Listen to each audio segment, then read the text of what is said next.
guys, welcome back to another episode in Gnome the Golden Retriever.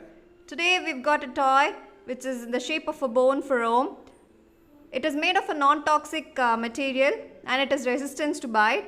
It effectively helps to clean his teeth, it will massage his gums and tongue and reduces breeding of dental plaque and tartar when he bites onto it.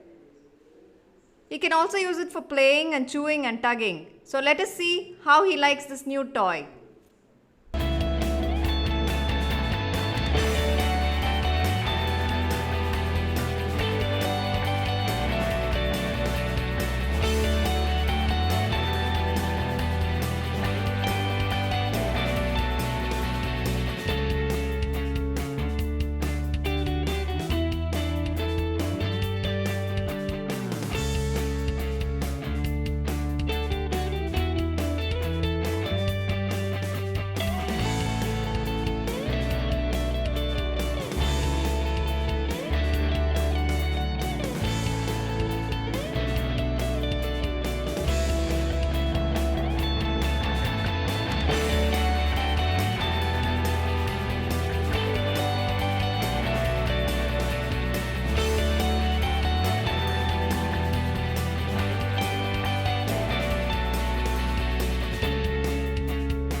Thank you for watching our videos. Like, subscribe and click on the bell icon to receive notifications.